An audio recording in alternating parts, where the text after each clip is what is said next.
प्यारे बच्चों, बोर्ड की परीक्षाएं शुरू हो चुकी हैं और हिंदी का पेपर अभी कुछ ही दिनों बाद हिंदी का पेपर होने जा रहा है। और जो हिंदी होता है, हिंदी में व्याकरण जो होती है वो व्याकरण हिंदी की आत्मा होती है। और व्याकरण में बहुत सारी विधाएं होती है और व्याकरण के अगर नियम हमें बहुत कंठस्थ है तो हम बहुत जल्दी, बहुत आसानी से व्याकरण के वाक्यों को हल कर सकते हैं। और उसके लिए हमें नियमों का पता होना चाहिए। तो हम अभी कुछ वीडियोस में हमारे व्याकरण की जानकारी देने जा रहे हैं। जैसे आज हम आपके सम्मुख उपस्थित है समास नामक टॉपिक को लेकर और उसकी कुछ जानकारी लेकर आपके सम्मुख आज हम उपस्थित है। अब जानते हैं समास एक बहुत महत्वपूर्ण ऐसा टॉपिक है, चाहे वो सीबीएसई ले लीजिए, चाहे वो आईसीएसई ले लीजिए, चाहे वो कोई भी स्टेट बोर्ड ले लीजिए। तो ये समास एक महत्वपूर्ण व्याकरण का भाग है जो बच्चों को छुड़ाना होता है। अब प्रश्न उठता है, समास मतलब क्या है? समास का एक छोटा सा भाव होता है। समास का मतलब होता है संक्षेपीकरण, मतलब उसे छोटा करना। उसको समास को कहते हैं संक्षेपीकरण कहते हैं या समाहार कहते हैं या उसे हम मिलाप भी कहते हैं। अब वो कैसा बनता है, मिलाप कैसा होता है? अब क्या होता है समास? समास वो होता है जो दो या दो से अधिक शब्दों के मेल से बनता है।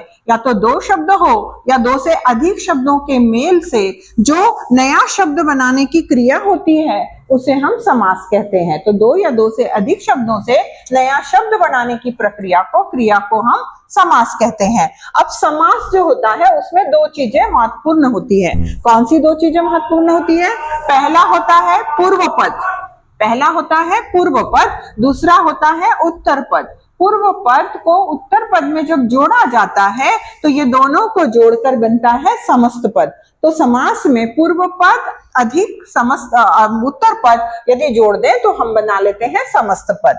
अब ये जो समास होता है जिसे हम दो या दो शब्दों से बनाते हैं, जो संक्षेपीकरण होता है, वो जो होता है वो 6 भागों में विभाजित होता है।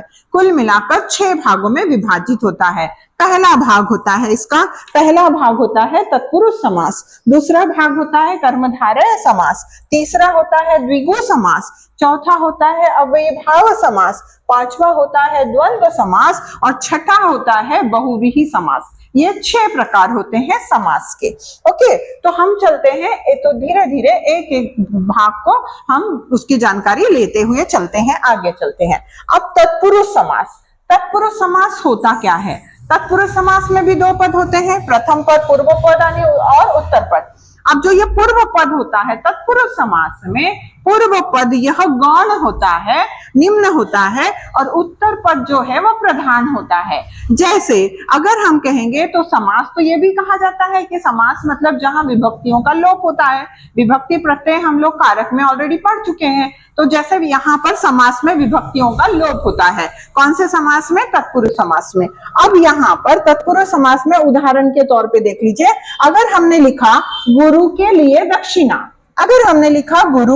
दक्षिणा, तो यहाँ देखिए के लिए शब्द का लोप हो गया है और आंसर बना है गुरु दक्षिणा। गुरु के लिए दक्षिणा माने गुरु दक्षिणा। ये हुआ हमारा तत्पुरुष समास। अब हम लोगों ने कारक पढ़ा था। कारक के हमने 8 विभाग पढ़े थे। कारक के 8 विभाग होते हैं, कर्ता कारक, कर्म कारक, करण कारक, संप्रदान कारक, अपादान कारक, संबंध कारक, अधिकरण कारक और लास्ट में था संबोधन कारक। ऐसे 8 प्रकार थे कारक के। उसमें से पहला कारक कर्ता कारक निकल जाता है और कौन सा? संबोधन कारक निकल जाता है। अन्य 6 प्रकार याद करने के लिए बहुत आसान होते हैं बेटा। यदि आपको कारक के 8 प्रकार याद है तो पहला कारक छोड़ दीजिए कर्ता कारक, लास्ट का संबोधन कारक छोड़ दीजिए।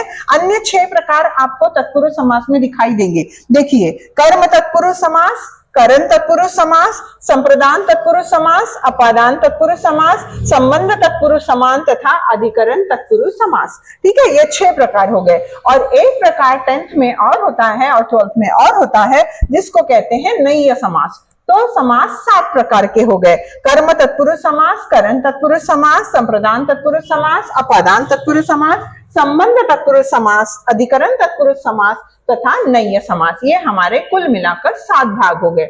अब इनको याद करना बड़ा आसान है। कारक की अगर आपको फार्मूला याद होगा, कारक का जैसे हमने कहा था, कर्ता ने, कर्म को, करण से, के द्वारा, संप्रदान को, के लिए, अपादान से, संबंध का, की, के, अधिकरण में, पर, संबोधन है, अरे, ये हमने 8 प्रकार जो थे, 8 प्रकार जो थे कारक में पढ़ रखे थे। वो ये विभक्तियां हैं जहां यहाँ लोप किया जाता है। जैसे कर्म को, कर्म में को विभक्ति का लोप होता है। जैसे फॉर एग्जाम्पल यश को प्राप्त, अगर ऐसा लिखा है यश को प्राप्त मतलब यश प्राप्त, को का लोप हो जाएगा। तो यश प्राप्त अगर आपको पूछा गया है प्रश्न में, तो आप उसका विभाजन करोगे, उसकी 4 करके लिखोगे यश को प्राप्त। स्वर्गगत अगर दिया है तो आप लिखोगे स्वर्ग को आगत। तो ये होता है कर्म तत्पुरुष समास, जहां को विभक्ति का लोप होता है। देन करण तत्पुरुष समास, करण तत्पुरुष समास में से विभक्ति का लोप होता है। से, जैसे फॉर एग्जांपल तुलसी कृत, तुलसी से कृत, तुलसी से कृत, तुलसी द्वारा रचा गया। देन संप्रदान तत्पुरुष समास में के लिए शब्द का लोप होता है। के लिए, जैसे यज्ञशाला, यज्ञ के लिए शाला, पाठशाला, पाठ के लिए शाला।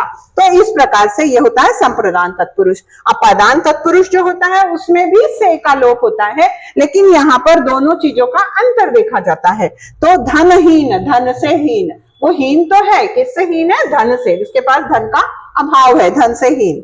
फिर संबंध तत्पुरुष में का, की, के, तीनों विभक्ति का लोप होता है। उदाहरण के स्वरूप देख लीजिए, देवदास अगर है तो देव का दास।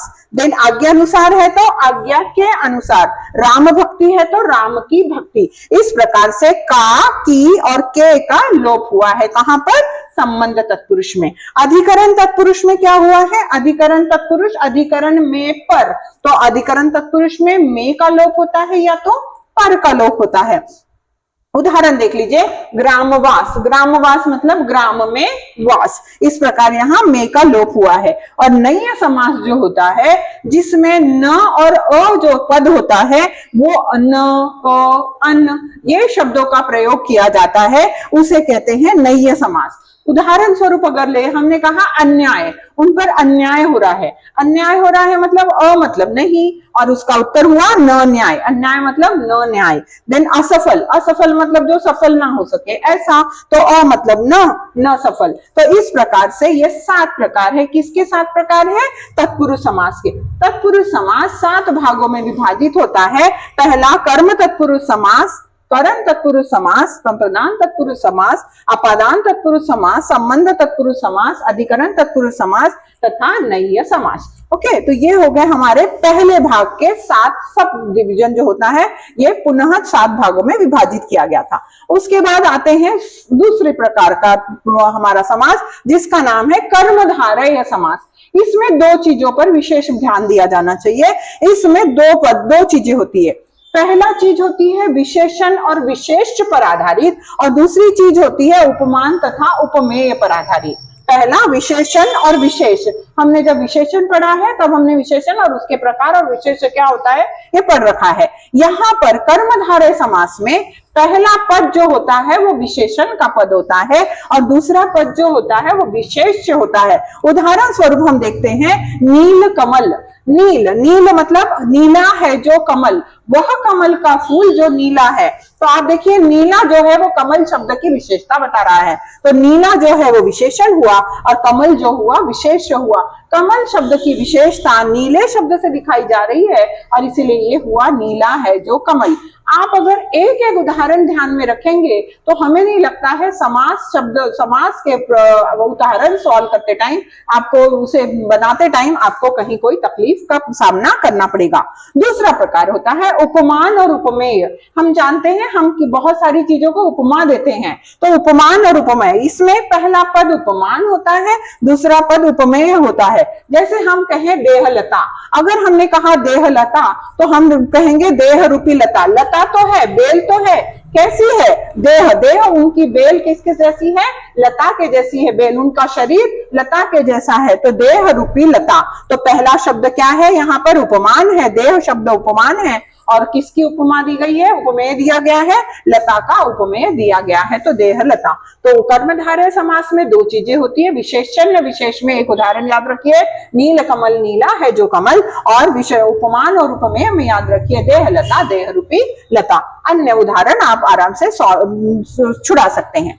देन नेक्स्ट आते हैं द्विगु समास, सबसे सरल समास समझने के लिए भी और बहुत आसानी से जिसे हम छुड़ा सकते हैं। द्विगु, नाम में ही संख्या दिख रही है आपको, द्वि, द्वि मतलब दो, नंबर ही आ गया है द्विगु, तो बहुत आसानी से ध्यान में आ सकता है।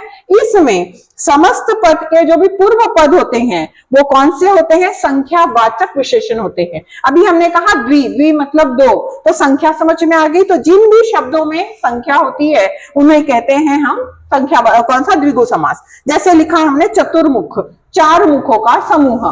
अगर हमने कहा नवरात्रि, नवरात्रियों का समाहार। अगर हमने कहा पंजाब, पांच आबों का समूह। आब मतलब नदियां, बहुत इंपॉर्टेंट शब्द होता है, ये मैक्सिमम बोर्ड एग्जाम में पूछा जाता है। पंजाब, पंजाब मतलब पांच आबों का समूह। आब मतलब नदियां होती है, पांच नदियों के समूह को पंजाब कहते हैं। त्रिफला, तीन फलों का समाहार। तो समाहार या समूह शब्द जहां संख्या आती है उसे हम क्या कहते हैं? द्विगु समास कहते हैं। उसके बाद नेक्स्ट आता है अव्ययी भाव समास। हमने अव्यय पढ़ रखे हैं, हम सभी जानते हैं अव्यय किसके कहते हैं, किसे कहते हैं। तो पहला पद जहां प्रधान होता है और जिसका समास पद अव्यय होता है उसे हम कहते हैं अव्ययी भाव समास। उदाहरण अगर देखें तो आज्ञानुसार, आज्ञानुसार मतलब आज्ञा के अनुसार। प्रत्येक, प्रत्येक मतलब एक एक। यथा संभव, यथा आपने देखा है यथा शब्द प्रधान है और दूसरा संभव शब्द जो है वो अव्यय शब्द है। तो इस प्रकार आज्ञानुसार, प्रत्येक, यथा संभव, यथा शीघ्र, प्रतिदिन, ये शब्द जो होते हैं वो अव्ययी भाव समास में पाए जाते हैं। उसके बाद आता है द्वंद्व समास। द्वंद्व समास भी बड़ा आसान समास है। द्वंद्व का मतलब होता है योजक शब्द, योजक मतलब जोड़ना, योजक शब्द। योजक शब्द हम सभी जानते हैं, और तथा या। इसमें बहुत आसानी से पहचानना होता है, डैश, छोटी सी डैश दी होती है दो शब्दों के बीच में। जैसे लिखा है सुख डैश दुख, तो हम लिखेंगे सुख तथा दुख। माता डैश पिता, माता तथा पिता। भाई डैश बहन, भाई तथा बहन। तो इस प्रकार से ये शब्द कौन से कहलाते हैं? द्वंद्व समास कहलाते हैं। और अंतिम समास है जिसका नाम है बहुव्रीहि समास। नाम ही बता रहा है, बहु मतलब अनेक अर्थ होते हैं। इस समास में सबसे महत्वपूर्ण भाव ये होता है, समस्त पद जो होता है अपने मुख्य पद से भिन्न होता है। उदाहरण स्वरूप देख लीजिए, अगर हमने लिखा विषधर, विषधर, अगर इसको हम खूब ज्यादा इसको लिखेंगे तो लिखेंगे विष को धारण करने वाला, विष को धारण करने वाला। अब विष को किसने धारण किया था? विष को शिव ने धारण किया था, अर्थात शिव, तो शिव जी का नाम आएगा। तो विष को धारण करने वाला अर्थात शिव। अगर हम कहेंगे लंबोदर, लंबा है उदर जिसका, लंबा उदर किसका है? लंबोदर किसे कहते हैं? गजानन, गणेश जी को, तो गणेश जी गजानन। तो इस प्रकार से अगर हम कहेंगे तीन रंग, त्रिरंगा, तीन रंगा, अगर त्रिरंगा अगर कहेंगे हम तिरंगा, तिरंगा कहेंगे तो तीन रंगों वाला। तीन रंगों वाला कौन सा है? हमारा राष्ट्रध्वज है, तो तीन रंगों वाला अर्थात राष्ट्रध्वज। तो इस प्रकार के जो समास में भिन्न पद मतलब बहु मतलब अन्य पद की तरफ ध्यान दिलाया जाता है, उस समास को कहते हैं, कौन सा समास कहते हैं? उसे कहते हैं बहुव्रीहि समास कहा जाता है।